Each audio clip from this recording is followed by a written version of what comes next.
রামকৃষ্ণ মিশনের জমির পর আরও এক ধর্মীয় সংস্থার জমি দখলের অভিযোগ। জলপাইগুড়িতে জাতীয় সড়কের পাশে 17 বিঘা জমি লোপাট হয়ে গিয়েছে বলে অভিযোগ উঠছে।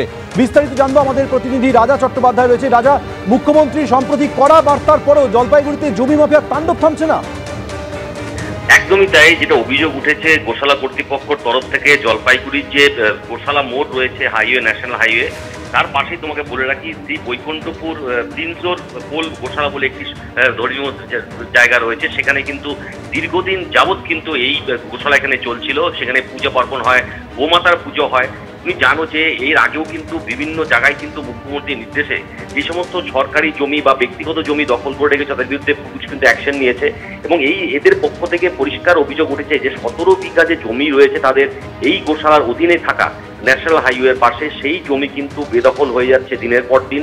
এবং বিএলআরওকে রীতিমতো তারা লিখিতভাবে অভিযোগ জানিয়েছেন এবং বিভিন্ন দপ্তরে তারা অভিযোগ জানিয়েছেন, কোনো সুরাহা কিন্তু তারা পায়নি। বাধ্য হয়ে কিন্তু মুখ্যমন্ত্রীকে চিঠি করেছেন এই গোশালা কর্তৃপক্ষ। তারা চান যে প্রশাসন দ্রুত হস্তক্ষেপ করুক এবং যে এই গোশালার অধীনে থাকা যে 17 বিঘা জমি, সেই বিঘা জমি কিভাবে অন্য হাতে বেহাত হয়ে গেল তার কিন্তু তদন্ত চেয়েছেন, এবং তারা আশাবাদী রয়েছে যে মুখ্যমন্ত্রী প্রশাসনকে বলে এই দ্রুত এই জমি তাদের হাতে হস্তান্তর করবে।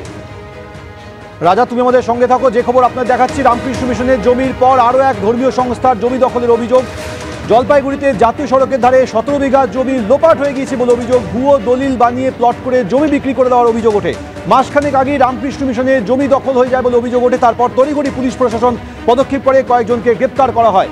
সেই ঘটনা রেশ কাটতে ফের জলপাইগুড়িতে আরও এক ধর্মীয় সংস্থার জমি দখলের অভিযোগ উঠছে। শুধু তাই নয়, সম্প্রতি বেহালাত চার্চের একটি জমি দখল করে দেওয়ার অভিযোগ ওঠে স্থানীয় তৃণমূল নেতৃত্বের বিরুদ্ধে।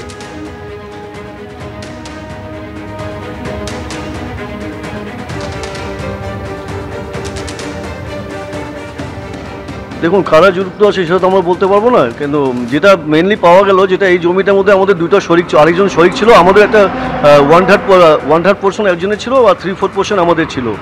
তো সেই পোর্শনটা ও যখন বিক্রি করেছে, ও টোটালটা করছে কি নিজেরটা বিক্রি করেছে, প্লাস আমাদের জমিগুলোও বিক্রি হয়ে যাচ্ছে। কিছুটা ওনারা নিজেরা করেছে, কিছুটা ওনার শরিকরা যারা আছে তারা করছেন। এই নিয়ে আমরা বিআরও অফিসে গেলাম, বিআরও অফিসে অভিযোগ জানালাম। তো বিআরও প্রথমে তো কোনোভাবে আমাদের কথা শুনবে না, নেবে না, যে না ওরা দলিল নিয়ে আসছে, দলিল বেশি দামি করেছি। দলিল তো স্যার যে কেউ মেনে নিয়ে, কিন্তু আপনি রেফারেন্সে তো আরএস খতিয়ান তো দেখবেন যে আরএস থেকে কোথার থেকে আসলো, চেনদিক তো এটা, কিন্তু কোনোভাবে না। লাস্টে আমরা দ্বারস্থ হলাম, আমরা এসডিও কোর্টে 144 করলাম। এখানে অনেকে ব্যারিকেড করছিল, জমি আটকে দখল করে নিচ্ছিল, তো সেটা করা হয়েছিল। তারপর ওনাকে করলাম, তারপর উনিও অনেকটা ফর্মালিটিস করলেন, যারা ইনকোয়ারি করলেন, নোটিশও করা হয়েছিল, যাদের নোটিশও করা হয়েছে। কিন্তু আলটিমেটলি এখন অবধি আমরা যেখানে ছিলাম সেখানেই আছি, কোনো রকম কোনো সুবাদ আমরা এখনও পেলাম না। বিরাট একটা চিন্তার বিষয়। এইভাবে ধর্মীয় স্থানগুলোও যদি এখন মানুষ চোখ আঁকড়ে নেয়, জমি মাফিয়া হোক বা যেই হোক না কেন এই জমিটা আমাদের 100 বছর পুরনো আছে, রাজার দান করা জমি এটা আমাদেরকে। সেই জমিটা যখন আমরা এখানে আসি, আমরা যখন কাগজপত্র দেখতে যাই, এটার দেখি অন্যের নামে উঠে গেছে জমিটা। এটা দাদা দেখেন কীভাবে হলো। একটা 75% জায়গা আমাদের ছিল, প্রায় এখানে 8 একর জমি ছিল, 75% আমাদের ছিল, বাদবাকিটা একটা প্রেম সিং নামের লোক ছিল। প্রেম সিং যিনি ছিলেন উনি জমিটা বেচে দিয়েছেন। তো দেখেন, যারা জমি কিনেছিল বা যারা এখন বেচতেছে ওনাদের তো নিশ্চয়ই হাত আছেই, তার সাথে সাথে আমাদের বিএলআর অফিসের যারা প্রশাসনিক পদে যারা বসে আছেন ওদের এখন জড়িত আছেন এটার সাথে। না, ওদের ছাড়া তো এটা হতে পারে না। আপনি তো জমি কারো নামে লিখে দিতে পারবো না বা রেজিস্ট্রি দিতে পারবো না বা এলআরে নাম উঠাতে। রামকৃষ্ণ মিশনের জমির পর ধর্মীয় সংস্থা অর্থাৎ জলপাইগুড়িতে আরও এক ধর্মীয় সংস্থার জমি দখলের অভিযোগ এবার সামনে আসছে। মুখ্যমন্ত্রী মমতা বন্দ্যোপাধ্যায় তিনি কড়া বার্তা দিয়েছেন, তারপরেও জমি মাফিয়ার তাণ্ডব কমছে না। জলপাইগুড়িতে জাতীয় সড়কের পাশে 17 বিঘে জমি লোপাট হয়ে গিয়েছে বলেই খবর। ভুয়ো দলিল বানিয়ে প্লট করে জমি বিক্রি করে দেওয়ার অভিযোগ সামনে আসছে। জমি উদ্ধারে মুখ্যমন্ত্রীর হস্তক্ষেপ চেয়ে চিঠি সংস্থা কর্তৃপক্ষের।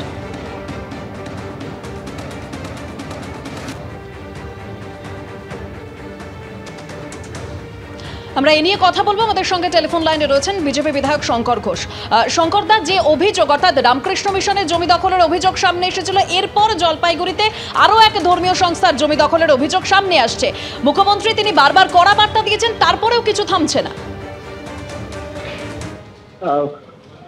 মাননীয় মুখ্যমন্ত্রী কড়া বার্তা দিয়েছেন ঠিকই, কিন্তু আপনাকে আমি এটুকু বলতে পারি যে আরো জমি দখল হবে এবং ধর্মীয় প্রতিষ্ঠানের জমি আরো বেশি করে দখল হবে। কেন জানেন, এই রামকৃষ্ণ মিশন নিয়ে আপনারা আজকে বলছেন, অনেকদিন পর আবার রামকৃষ্ণ মিশনের বিষয়টা সামনে আসলো। প্রদীপ রায় বলে একজনকে মূল অভিযুক্ত বলে এই ক্ষেত্রে পুলিশ গ্রেপ্তার করে। প্রদীপ রায় ভদ্রলোককে একজন সাধারণ ডেকোরেটরে কাজ করা ব্যক্তি। তিনি নাকি একটা কেজিএফ গ্যাংকে রিক্রুট করেছিলেন, লক্ষ লক্ষ টাকা তিনি নাকি বিনিয়োগ করেছিলেন এই জমিটি দখল করবার জন্য। প্রদীপ রায় গ্রেপ্তার হয়ে গিয়েছেন, ফলে মুখ্যমন্ত্রীও অনেক হাততালি কুড়িয়েছেন। রামকৃষ্ণ মিশনের জমি দখলের মূল অভিযুক্ত গ্রেপ্তার হয়েছে। আসলে প্রদীপ রায়ের পেছনের যে প্রভাবশালী ছিল তাকে আড়াল করতে মুখ্যমন্ত্রী এই কাজটি করিয়েছিলেন পুলিশকে দিয়ে। 3 দিন পর উনি শুনেছিলেন, যখন আমি এই ব্যাপারে বিভিন্ন জায়গায় পত্র লেখা থেকে শুরু করে আমরা রাস্তায় নেমেছিলাম। এবার যেটা হয়েছে, আবার তিনি কড়া বার্তা দেবেন, আবার হয়তো কোনো একজন গরিব মানুষকে ধরে নিয়ে আসবে পুলিশ, আর পেছনের প্রভাবশালীরা একের পর এক আড়ালে থেকে যাবে। বেশ, ধন্যবাদ শঙ্করদা আমাদের সঙ্গে কথা বলবার জন্য। রামকৃষ্ণ মিশনের জমি দখলের পর আরও এক ধর্মীয় সংস্থার জমি দখলের অভিযোগ উঠে আসছে জলপাইগুড়ি থেকে। এর আগে আমরা একাধিক অভিযোগ পেয়েছিলাম, যেরকম বেহালায় চার্চের জমিতে বেআইনিভাবে কাজ হচ্ছে বলে সেই কাজ জোর করে বন্ধ করে দেওয়ার অভিযোগ উঠেছিল একেবারে তৃণমূল কাউন্সিলরের বিরুদ্ধে। স্বার্থপর থেকেই গেছে প্রশাসনের দিকে, এটা তো অস্বীকার করার কোনো জায়গা নেই। বিভিন্ন সময় জলপাইগুড়িতে অনেকেই কাজ করে গেছেন, তারা হয়তো এখান থেকে বদলি হয়ে গেছেন। সেই সময়ে যে জায়গাগুলো, আমি বলছি না যে সেই সময়ও কিন্তু এরকম যে ঘটনাগুলো ঘটেছে, সেটা পদক্ষেপ যখন এখন নেওয়া হচ্ছে তখন দেখতে পাওয়া যাচ্ছে এগুলো হচ্ছে। এগুলো যে একদিনে তৈরি হয়েছে বা একদিন নতুন করে আজকে তৃণমূলের সরকার এসছে তারপরে হয়েছে এরকম নয়, এটা দীর্ঘদিন ধরে এই জিনিসগুলো চলে আসে।